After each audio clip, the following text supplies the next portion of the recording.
तो आइए समझते हैं इनकम टैक्स में कुछ बेसिक्स पॉइंट्स आज के। सबसे पहले आता है टैक्स, जिसको हिंदी में बोलते हैं कर। What is tax? Income tax को समझने से पहले भी हमें ये बात जरूरी है कि टैक्स को समझा जाए कि आखिर टैक्स होता क्या है। तो टैक्स का मतलब होता है कि गवर्नमेंट के द्वारा, कोई सी भी गवर्नमेंट, कौन सी गवर्नमेंट? 3 प्रकार की गवर्नमेंट होती हैं, सेंट्रल गवर्नमेंट यानी केंद्र सरकार, स्टेट गवर्नमेंट यानी कि राज्य सरकार, और लोकल गवर्नमेंट यानी कि आपकी स्थानीय सरकार, जिसे आप म्यूनिसिपैलिटी बोर्ड वगैरह ये होते हैं। उनके द्वारा जो वसूल की गई वो रकम किससे? व्यक्तियों से। किस प्रकार की रकम? जो उनके द्वारा कमाई गई है या उन्होंने अर्जित करी है किसी भी तरीके से, और वो उनको पे करना जरूरी होता है, वो क्या कहलाता है? टैक्स कहलाता है। और साथ में गवर्नमेंट जो ये कलेक्शन ऑफ टैक्सेस होता है, इसका यूज क्या करती है? इसका यूज समाज के वेलफेयर कार्यों में, व्यक्तियों के वेलफेयर कार्यों में या अन्य प्राणियों के वेलफेयर कार्यों में उसका यूज किया जाता है। तो अगर हम टैक्स की सिंपल भाषा में समझें तो हम क्या समझ सकते हैं कि tax is the compulsory collection by government from the persons, जिसको हम क्या बोलते हैं? एसएससीज। इसको हम आगे समझेंगे।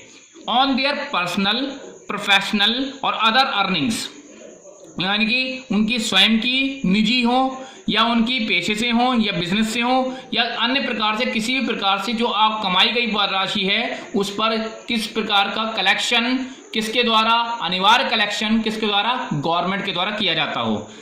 प्रत्येक every person has to submit this amount to the government mandatory. ये अनिवार्य है, कोई भी व्यक्ति इससे बच नहीं सकता।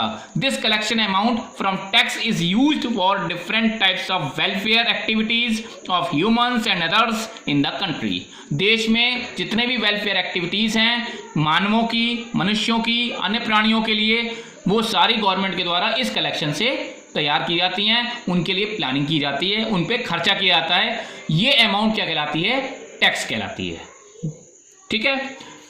दूसरी बात आती है इनकम टैक्स। इनकम टैक्स का मतलब क्या हुआ? नेचुरल सी बात है कि जब टैक्स एक वाइड स्कोप में आ गया, इनकम टैक्स उसका पार्ट है। तो उस इनकम टैक्स में हम क्या बात करते हैं? पहले परिभाषा देखते हैं, उसके बाद समझते हैं। इनकम टैक्स इज लेविड और on the personal income of a person called SSC. उस व्यक्ति पर जिसको एसएससी करदाता बोला जाता है, उस पर पर्सनली उस पर डाली जाती है, यानी कि उसकी निजी इनकम पर उस पर टैक्स लगाया जाता है। The main thing of income tax is that the person who earns the income and the person who page the income tax almost is the same. सबसे मेन बात क्या होती है कि जो कमाता है और जो उस पर टैक्स देता है वो अधिकतर एक ही व्यक्ति होता है। उसकी कुछ एक्सेप्शंस हैं, अपवाद हैं। किनमें? क्या अपवाद? कि इनमें ये बात लागू नहीं होती, लेकिन मैक्सिमम केसेस में क्या होता है कि इनकम टैक्स जिस पर जो इनकम कर रहा है और जिस पर इनकम टैक्स लग रहा है वो दोनों ही व्यक्ति एक ही होते हैं। तो इनकम टैक्स क्या है? पहली बात, ये एक सेंट्रल गवर्नमेंट का टैक्स है, ये केवल केंद्र सरकार को अधिकार है इनकम टैक्स लेने का। दूसरी बात क्या है? व्यक्ति की निजी इनकम, व्यक्ति जो कुछ कमा रहा है उसके डिफरेंट सोर्सेज से उस पर लगने वाला टैक्स है, और अधिकतर वो व्यक्ति इनकम जो कमा रहा है और जो उसको पे कर रहा है वो दोनों एक ही होते हैं।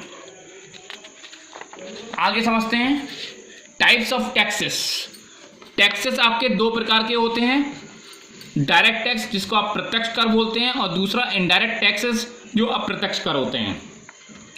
डायरेक्ट टैक्सेस का मतलब क्या हुआ? जैसा कि अभी आपने इनकम टैक्स के बारे में बात करी कि जो व्यक्ति कमाई कर रहा है, जो व्यक्ति अर्निंग कर रहा है और जिस पर टैक्स लग रहा है, वो दोनों अगर एक ही हैं तो वो क्या कहलाता है? डायरेक्ट टैक्स, प्रत्यक्ष कर कहलाता है। लेकिन अगर मान लीजिए जिस पर टैक्स लग रहा है वो टैक्स किसी और अन्य व्यक्ति से वसूल कर सकता है तो वो क्या कहलाता है? इनडायरेक्ट टैक्स कहलाता है। डायरेक्ट टैक्सेस में अधिकतर केवल 2 प्रकार के कर आते हैं, जो आपके इनकम टैक्स होता है, और दूसरा कौन सा होता है? वेल्थ टैक्स, संपदा कर होता है। इसके बारे में हम डिटेल में बाद में करेंगे। इनडायरेक्ट टैक्सेस तो भी कई प्रकार के हो सकते हैं। सबसे बड़ा उदाहरण है GST, excise duty, custom duty और स्टेट के डिफरेंट टाइप्स के टैक्सेस। क्यों? जिन पर लगता है वो आगे आने वाले व्यक्ति से वसूल कर लेता है। जैसे कि प्रोड्यूसर पर लगा तो प्रोड्यूसर ने होलसेलर से वसूल कर लिया, होलसेलर पर लगा तो उसने रिटेलर से वसूल कर लिया, और रिटेलर पर लगा तो उसने कस्टमर से वसूल कर लिया। तो ये क्या कहलाता है? आपके इनडायरेक्ट टैक्सेस कहलाते हैं। ठीक है, अब इनकम टैक्स का सबसे बड़ा पॉइंट जो सबसे ज़्यादा समझने वाला है वो कहलाता है पर्सन। पर्सन मीन्स जिस पर इनकम टैक्स लगाया जा रहा है। वो इनकम टैक्स कई प्रकार के पर्सन्स पे लगाया जा सकता है। पर्सन का अगर हम एक नॉर्मल मीनिंग देखें तो हमें लगता है कि एक मनुष्य जैसे कि आप और हम, जो हम कमा रहे हैं उस पर टैक्स देंगे। लेकिन क्योंकि भारत में कई प्रकार से इनकम की जा सकती है और कई रूपों में इनकम की जा सकती है, जिस कारण व्यक्ति की जो टैक्स लायबिलिटी होती है वो अलग अलग जगह पर अलग अलग बन जाती है। इस कारण से जैसी स्टाइल और जैसी सिचुएशन ऑफ इनकम होती है उसी हिसाब से उसके पर्सन भी डिसाइड होते हैं। इनकम टैक्स के पॉइंट ऑफ व्यू से आपके 8 प्रकार के पर्सन्स कहे गए हैं। वो 8 प्रकार के पर्सन्स कौन से हैं? सबसे पहले इंडिविजुअल यानी कि ह्यूमन बीइंग, मनुष्य, आप और हम, यानी कि हम जो कुछ भी कमाते हैं और हम पे जो टैक्स लगता है वो कौन कहलाता है? इंडिविजुअल कहलाता है। दूसरा है हिंदू अविभाजित परिवार, HUF, हिंदू अनडिवाइडेड फैमिली। इसका मतलब क्या है कि हिंदू अविभाजित परिवार वो होता है जिसमें व्यक्ति और उसका परिवार एक ही वंश के होते हैं और एक ही कई सारे परिवार एक साथ रह रहे होते हैं, लेकिन उनका सोर्स ऑफ इनकम एक ही होता है। वो सोर्स ऑफ इनकम एक ही होता है और जो सबसे बड़ा परिवार का व्यक्ति होता है, वरिष्ठ व्यक्ति होता है, वो ही उस परिवार का मालिक बनता है, मालिक कहलाता है। सबसे बड़ी बात यहाँ पर क्या है? डिफरेंट टाइप्स ऑफ सोर्सेस नहीं होते हैं इनकम के, केवल एक ही सोर्स होता है जिससे सभी परिवारों का एक साथ भरण पोषण होता है। जैसे कि अगर मान लीजिए दो परिवार, एक ही परिवार में दो भाई हैं और दोनों भाइयों के अपने अपने परिवार हैं, लेकिन दोनों भाई काम अलग अलग करते हैं, तो वो संयुक्त परिवार, ज्वाइंट फैमिली तो हो सकता है, लेकिन हिंदू परिवार अविभाजित परिवार नहीं हो सकता। हिंदू अविभाजित परिवार के लिए बात है कि सोर्स ऑफ इनकम आपका एक ही होना चाहिए और रजिस्टर्ड होना चाहिए। हिंदू अनडिवाइडेड फैमिली एक्ट के अंतर्गत रजिस्टर्ड होता है। तीसरी, पार्टनरशिप फर्म, साझेदारी फर्म, जैसा कि आप इंटर तक पढ़ के आए हैं। पार्टनरशिप फर्म क्या है? 2 या 2 से अधिक व्यक्ति एक साथ मिलकर किसी बिजनेस को करने की स्टार्टिंग करते हैं और उस बिजनेस की प्लानिंग करते हैं, एक रेशियो पार्ट में उसके लाभ हानि को डिसाइड करते हैं और सभी मिलकर या उनमें से कुछ एक व्यक्ति निश्चित होकर उस बिजनेस को संभालते हैं और अपना दायित्व को वहन करते हैं। इनकी क्या होती है? लायबिलिटी असीमित होती है। कंपनी, आप ये भी पढ़ चुके हैं। कंपनी का मतलब क्या होता है? Company is an artificial judicial person which is created by law, having a separate entity, common seal, perpetual succession, and doing a business for earning profit। यानी कि एक कंपनी कृत्रिम वैधानिक व्यक्ति है जिसका निर्माण विधान द्वारा होता है, अपना अस्तित्व अलग होता है उसका, जो भी कुछ काम करती है वो अपने स्वयं के नाम से करती है, व्यवसाय को चलाने के उद्देश्य से करती है और आपका उसके परपीचुअल सक्सेशन का मतलब हुआ कि वो कभी भी उसके आने जाने वाले व्यक्तियों से उस पर कोई फर्क नहीं पड़ता है। व्यक्तियों का समूह, association of persons, AOP, association of persons. ये देखिए हेडिंग क्या पड़ा है? पर्सन पड़ा हुआ है। पर्सन कितने प्रकार के हैं? 8 प्रकार के हैं। तो ये इन सभी प्रकार के पर्सन्स में अगर कोई कॉम्बिनेशन बन जाता है, किस काम के लिए? किसी पर्टिकुलर काम को करने के लिए, किस तरह के लिए? प्रॉफिट अर्न करने के लिए, तो वो क्या कहलाता है? एसोसिएशन ऑफ पर्सन कहलाता है। मेन मोटिव क्या होता है इनका? वो काम को करना, काम को पूरा होने के बाद जो भी प्रॉफिट लॉस हुआ वो आपस में डिवाइड कर देना और वो खत्म हो जाता है। लेकिन एसोसिएशन किसकी है? वो पर्सन्स की, यानी कि इन 8 में से किसी का भी कोई कॉम्बिनेशन, 2 या 2 से अधिक लोगों का कॉम्बिनेशन।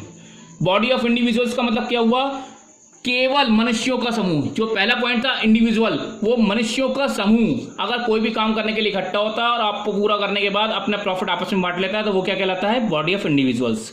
लोकल अथॉरिटी, नगर निकाय, म्यूनिसिपैलिटी बोर्ड हो गया, नगर निगम, नगर पालिका, नगर पंचायत, आपके कैंटोनमेंट बोर्ड, इनकी इनकम कौन सी होती है? जो आपके house tax, water tax, sewer tax, road tax ये होते हैं, ये इनकी पर्सनल इनकम होती हैं, इसलिए इन पर टैक्स लगता है। और आर्टिफिशियल जुडिशियल पर्सन का मतलब हुआ कि ऊपर के 7 व्यक्तियों में अगर कोई नहीं आएगा और फिर भी उसकी इनकम हो रही है तो किसमें आएगा? कृत्रिम वैधानिक व्यक्ति, आर्टिफिशियल जुडिशियल पर्सन। जैसे कि स्कूल्स हो गए, कॉलेजेस हो गए, ये ऊपर के सातों में नहीं आते। मंदिर हो गए, मस्जिद हो गई, धार्मिक स्थान हो गए, जिनकी अपनी पर्सनल इनकम है, वो सब किस में आते हैं? आर्टिफिशियल जुडिशियल पर्सन में आते हैं। इस प्रकार आपने देखा कि जितने भी इनकम होती है इनकम टैक्स में, वो इन 8 प्रकार के व्यक्तियों पर टैक्स लगाया जाता है। इन 8 में से कोई भी इनकम होगी तो इन 8 प्रकार की इनकम होगी, इसके अलावा कोई भी इनकम नहीं होगी। इसके आगे का हम अगले सेशन में बात करेंगे कि कैसे इनकम होती है। याद रखिएगा, आप इसको नोट डाउन करिए और किसी भी प्रकार की कोई प्रॉब्लम है तो उसे व्हाट्सएप ग्रुप में डाल दीजिए। साथ ही उसको लाइव सेशन की 12 बजे वाली क्लास में आपकी वो प्रॉब्लम सॉल्व की जाएगी। Thank you very much.